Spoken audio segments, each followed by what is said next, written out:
Alger chaîne 3, le journal. L'édition du soir présentée par Sofiane Saouli. Sofiane Saouli, bonsoir.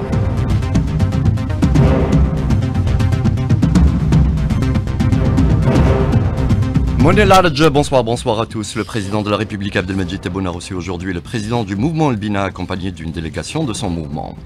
Coopération algéro-américaine, le secrétaire d'État américain Marco Rubio a appelé aujourd'hui le ministre des Affaires étrangères Ahmed Attaf. Les deux parties ont salué la dynamique des relations bilatérales, se sont accordés à renforcer la coopération entre les deux pays, la concertation au sein du Conseil de sécurité. L'ambassadeur de France en Algérie convoqué au ministère des Affaires étrangères pour lui signifier la ferme protestation du gouvernement algérien face au traitement provocateur réservé aux ressortissants algériens au niveau des aéroports de Paris. L'Algérie souveraine dans ses décisions est libre de choisir le modèle économique qui lui sied. Le président de l'APN, Brahim Borali, s'est exprimé en réaction aux campagnes hostiles menées contre l'Algérie, notamment de l'extrême droite française. Sommet africain de l'énergie, Mohamed Arkab y représente le chef de l'État. Il réaffirme notamment lors de ses interventions son engagement pour l'intégration continentale dans tous les domaines. Coopération algéro-italienne, le ministre de l'Intérieur s'est entretenu aujourd'hui avec son homologue italien Brahim Malad qui a relevé la forte dynamique dans les relations bilatérales, notamment entre les polices et la protection civile.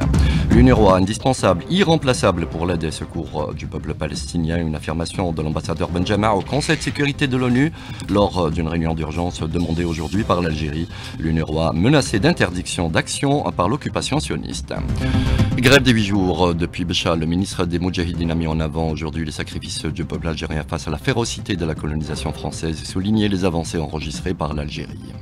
Et puis en sport football, mise à jour de la 11e journée du championnat de Ligue 1, l'USM Alger accueille en ce moment même le Paradou Athletic Club au stade du 5 juillet.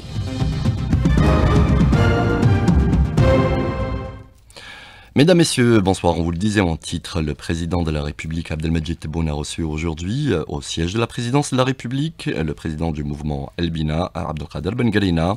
Une audience qui s'est déroulée en présence du directeur de cabinet à la présidence de la République, Boualem Boualem, et du conseiller du président de la République en charge de la direction générale de la communication, Kamel Sidi Saïd.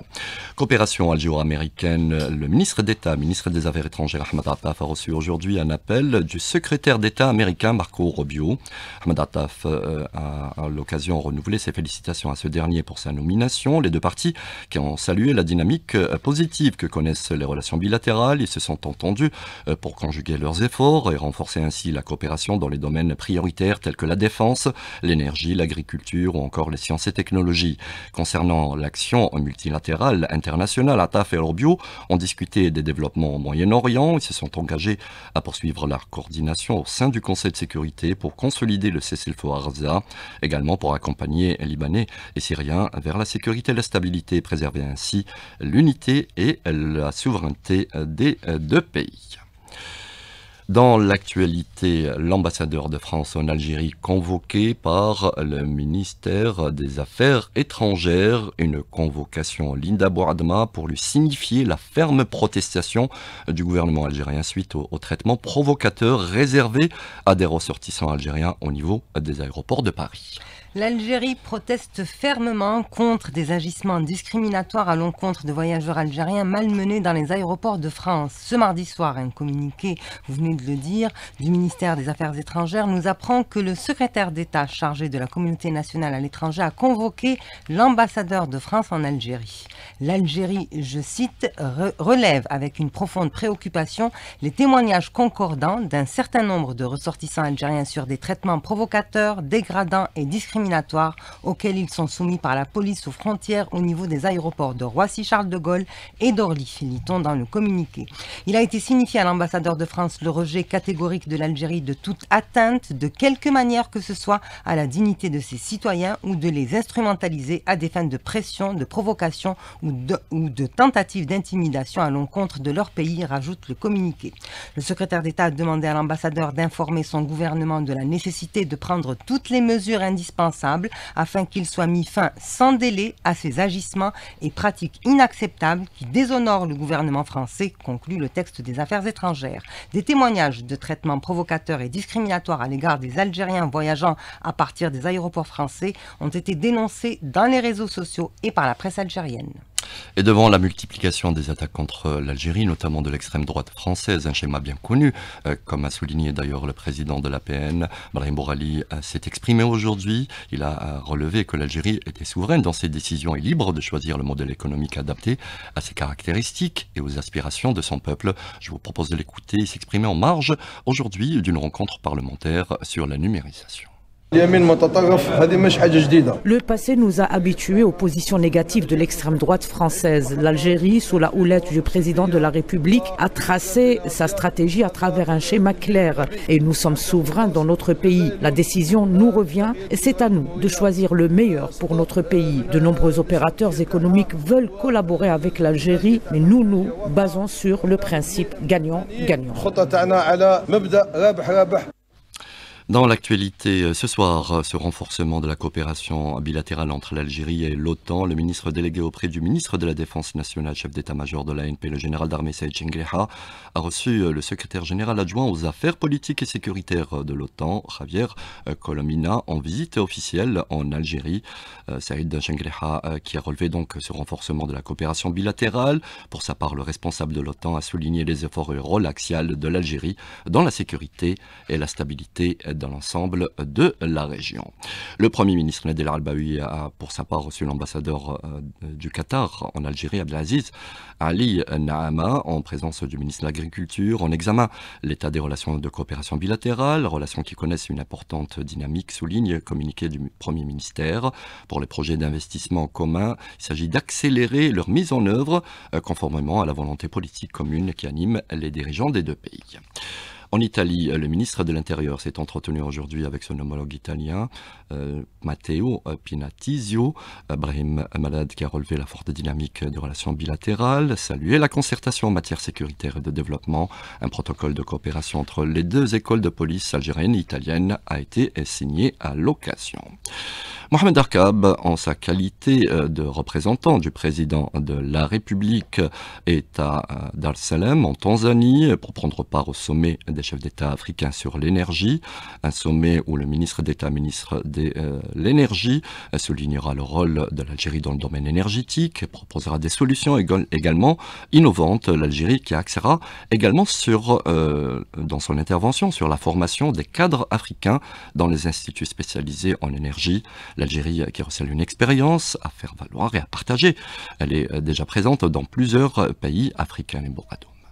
L'Algérie, à travers ses entreprises et institutions, joue un rôle actif dans le déploiement de services pétroliers et la fourniture d'équipements en Afrique, notamment dans la région du Sahel. Elle participe également à la formation des jeunes Africains en les accueillant ou dans leur propre pays, contribuant ainsi au développement socio-économique de l'Afrique. Bardad Mendouche, expert en énergie. Cette présence reflète la position de l'Algérie en tant qu'acteur principal en Afrique en matière de réserve de pétrole et de gaz et également de production d'une part, mais également sa politique de développement des énergies renouvelables et, ce qui est plus important, la contribution de l'Algérie au développement de l'Afrique, puisqu'il y a eu déjà $1 milliard qui a été déjà annoncé comme enveloppe pour le consacrer à beaucoup de projets de développement au niveau africain. Également, l'Algérie participe à la formation de cadres pétroliers et gaziers à travers l'Institut algérien du pétrole, qui est un centre de formation qui dépend de la Sonatrach. Plusieurs projets stratégiques sont en cours de réalisation, dont le gazoduc transsaharien entre l'Algérie, le Nigeria et le Niger pour alimenter les pays limitrophes en énergie et renforcer le développement de la région. Aussi, plusieurs partenariats en cours avec les pays africains, à l'instar du Congo, qui fait appel à l'expertise algérienne dans le développement du secteur du gaz, notamment le gaz naturel liquéfié et l'assistance technique en matière de pétrochimie.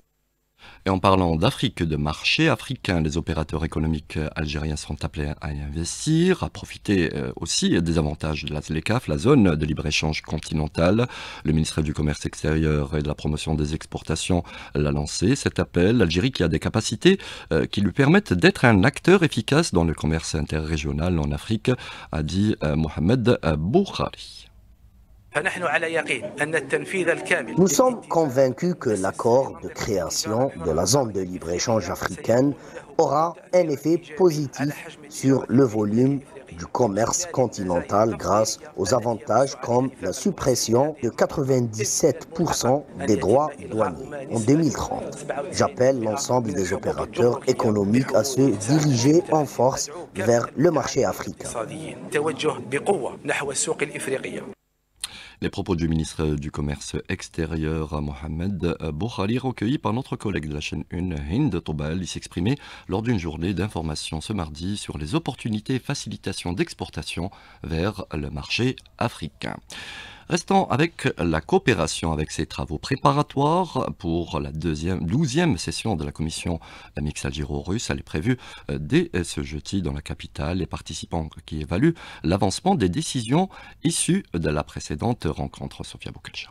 Cette nouvelle session a pour objectif d'encourager une coopération bilatérale plus riche et diversifiée. Elle vise à transformer les relations entre les deux pays en partenariats concrets et stratégiques. Toufir Djouama, directeur général pour l'Europe au ministère des Affaires étrangères. Une nouvelle opportunité de consolider les bases de notre coopération bilatérale et de lui conférer un contenu concret en ce qui concerne l'approfondissement de la coopération économique et technique, ce qui nous exhorte à multiplier les efforts pour être à la hauteur que notre coopération économique reste toujours confinée dans une approche purement commerciale et à tirer profit des opportunités. Les deux parties cherchent à renforcer leur coopération dans divers secteurs en transformant cette relation en un partenariat gagnant-gagnant. Alexis Kisheshkov, chargé d'affaires à l'ambassade de Russie en Algérie. Pour nous maintenant, c'est très important de promouvoir nos efforts, nos intérêts communs, notre coopération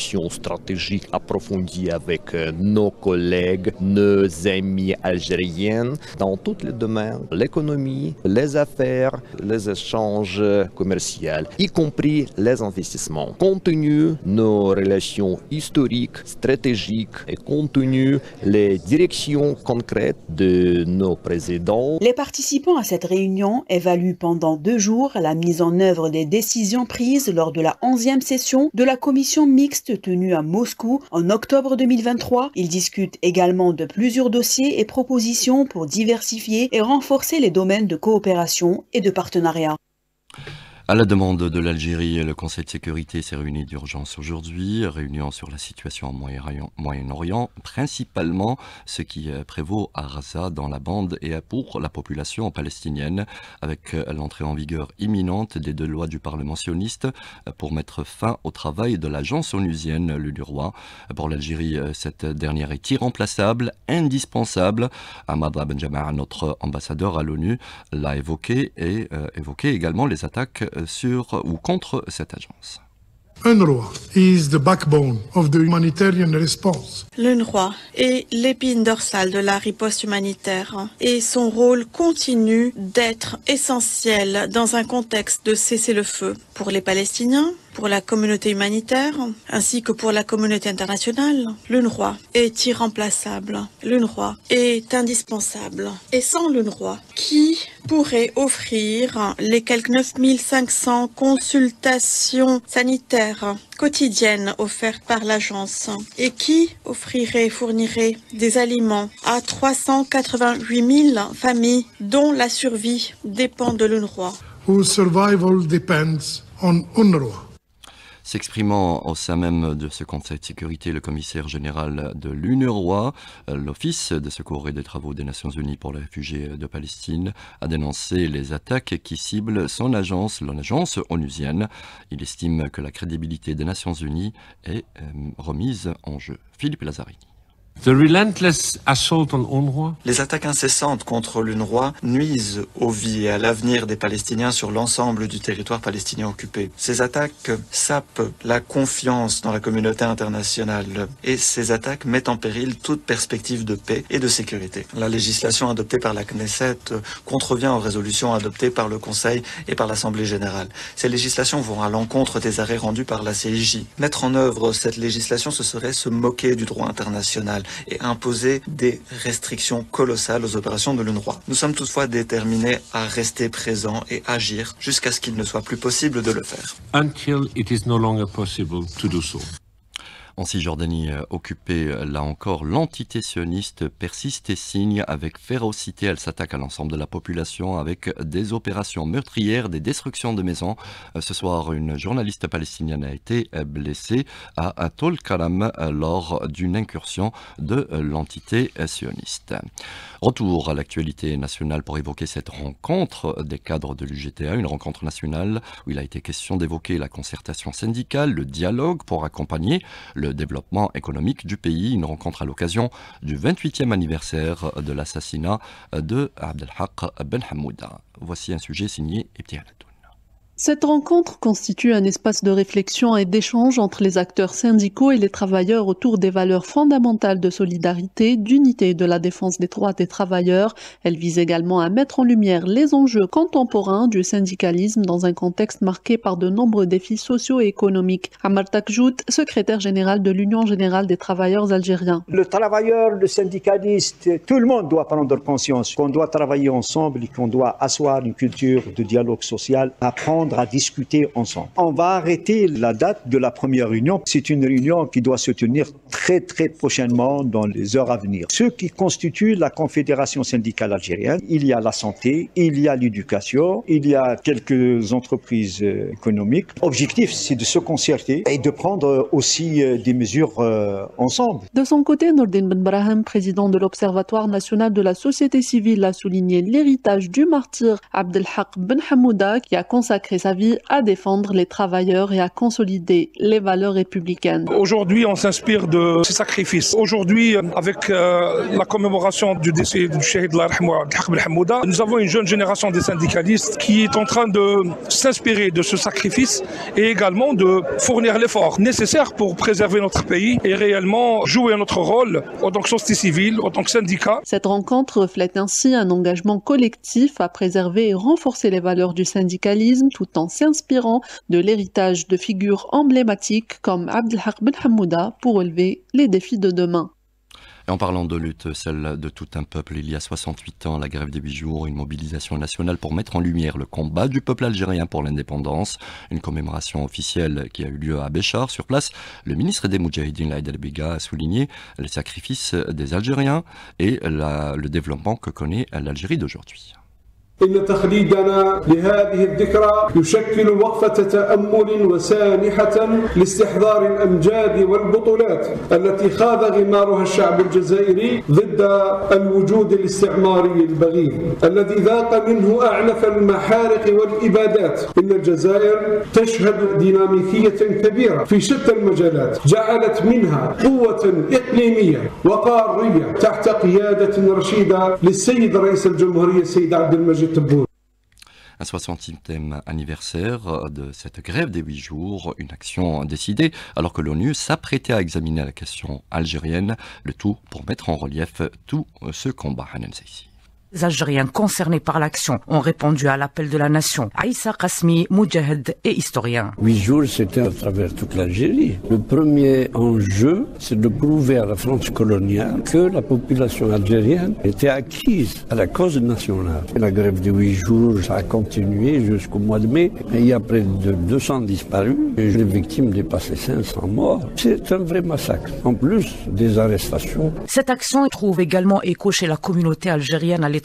Ahmed Bouslimani, moudjahid, membre de la fédération du FLN en France, faisait partie des organisateurs de la grève des 8 jours. Les responsables nous ont envoyé des directives pour expliquer aux militants l'objectif de cette grève, démontrer à la force coloniale que le peuple est entièrement derrière le FLN pour l'indépendance du pays. C'est ça l'adhésion de tout un peuple. L'organisation a désigné des piquets de grève dans les différents établissements ou des entreprises ou des chantiers, tous les Algériens ont fait la grève. Ça veut dire que la guerre qui était en Algérie est emportée au cœur de la France, même en Allemagne, en Suisse et en Belgique. En France, on a eu des répercussions. Et des gens qui ont perdu leur travail. Mais le peuple n'a pas plié. Malgré les vaines manœuvres de la France coloniale visant à occulter l'ampleur de cette opération, la grève est un succès retentissant. Elle incarne la solidarité et l'unité du peuple algérien dans la sauvegarde de son identité et l'intégrité de son territoire.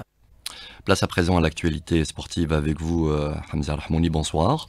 Bonsoir Sofiane. Et cette rencontre qui se déroule en ce moment même entre l'USM Alger et le Paradou Athletic Club pour le compte de la mise à jour du calendrier 11e journée. Tout à fait, d'ailleurs on joue la 22e minute, toujours 0 partout entre l'USM Alger et le Paradou AC. L'USM Alger qui tente de se racheter après avoir été sévèrement battu par le Mouloudia d'Alger vendredi lors du derby algérois. L'USMA qui pointe à la 6e position avec 20 points, tandis que le Paradou AC 4e avec 22 points. Une rencontre que vous allez pouvoir suivre en direct à partir du stade du 5 juillet avec notre journaliste sur place, Anstomi Yahya Sharif, juste après la météo. Le sport, c'est également le handball avec le 7 national qui termine le championnat du monde à la 30e place à la faveur de sa défaite aujourd'hui face à la formation de Bahreïn, 29-26. Les Verts qui bouclent ainsi ce championnat du monde avec 6 défaites et une seule victoire en 7 matchs. Hamza Rahmouni, merci pour ces informations. Dernière escale de cette édition. Le sport, c'est en direct tout de suite après la météo. Vous le disiez, une météo signée Kalema Benour, une édition réalisée à partir d'Ali Tobal, Adnan était à la console technique Tahar, Lefgom à la régie d'antenne et Yassine au streaming vidéo. Merci de nous avoir prêté attention. Prochain rendez-vous de l'actualité, le flash de 20h.